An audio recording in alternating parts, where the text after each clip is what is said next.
Feels like an important weekend for the Red Sox. Their essential last round of cavalry coming in over the next few days against the Orioles. Chris Sale getting the start tomorrow. Kyle Schwarber, their biggest trade deadline acquisition, making his Red Sox debut after dealing with a hamstring injury over the past month. The day after the first preseason game of the year. A lot to digest and break down. The quarterback play, of course, veteran Cam Newton and rookie Mac Jones, but that's been under the microscope for the whole summer. Another rookie, not Jones, stealing the show last night. Running back Ramondre Stevenson scoring 2 touchdowns, his last a 91-yard breakout on the way to a 127-yard night. Now to some local products trying to make their mark in the NFL. URI alum Aaron Parker in his second preseason game of the year with the Dallas Cowboys against the Arizona Cardinals. The wide receiver hasn't gotten a catch yet. Dallas trails Arizona 10-3. Another local receiver, Bryant alum Tom Kennedy, the leading receiver for the Detroit Lions tonight in their preseason game against Buffalo. He had 4 catches for 47 yards, including this 25-yard catch, run, and fight through traffic to help with the Lions ahead. The Boston Bruins announcing a bunch of changes to their coaching staffs at the NHL and AHL level, including naming the Providence Bruins' new head coach. The Bees picking Ryan Muginel as their leader in Providence. That's all for sports tonight. I'm AJ Firnrohr. Thanks for watching and have a good night. Breaking news out of Washington, Ketanji Brown Jackson will become the first black woman on the Supreme Court after the Senate confirmed her earlier today by a vote of 53-47. All 50 Democrats voted to confirm, and 3 Republicans, Susan Collins of Maine, Lisa Murkowski of Alaska, and Mitt Romney of Utah, crossed party lines to confirm the judge. The spot on the Supreme Court opened up after Judge Stephen Breyer announced his retirement earlier this year. A day of community service that brings the local community together. The 13th annual Big Event will take place on Saturday, April 9th.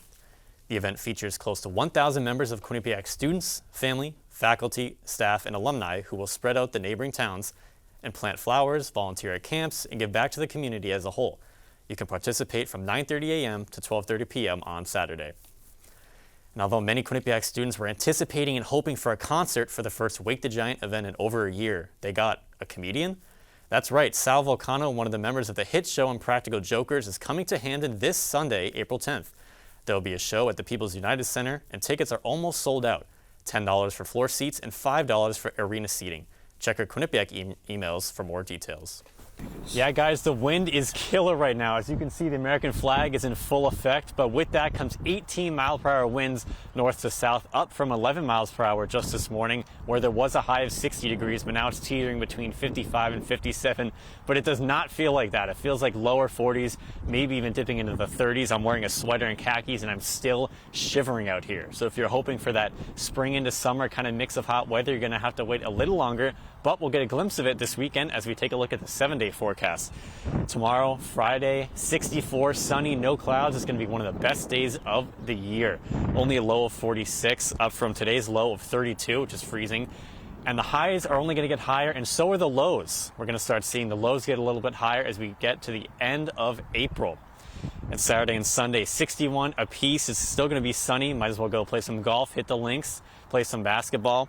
Now turning the page onto Monday, it's going to be heavy clouds, kind of like it is now, dipping back to 59, high of 59.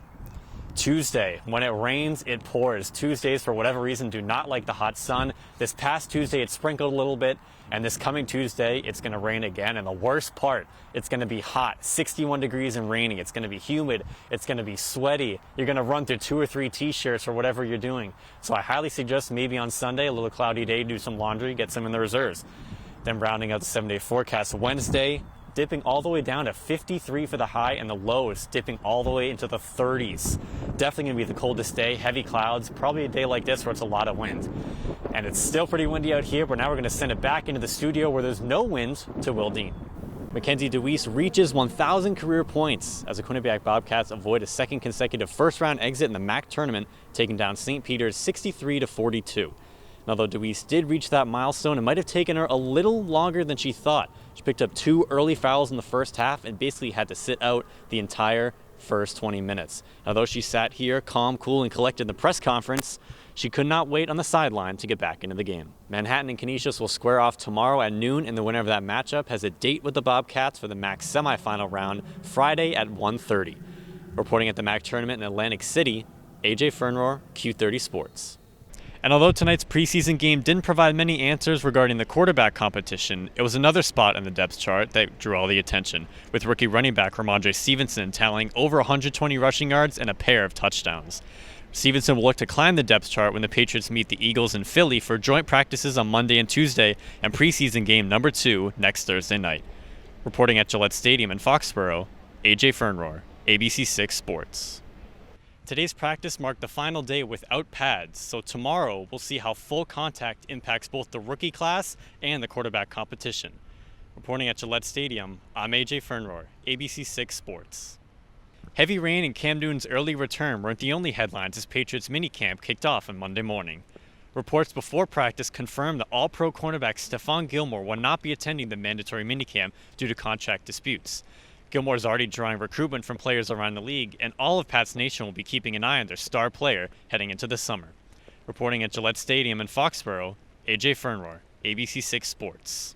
Bobcats extend their winning streak to a season-high 5 games, taking down Marist 61-50. I'm AJ Firnrohr alongside Simon Brady with the rebound on Q30 Sports.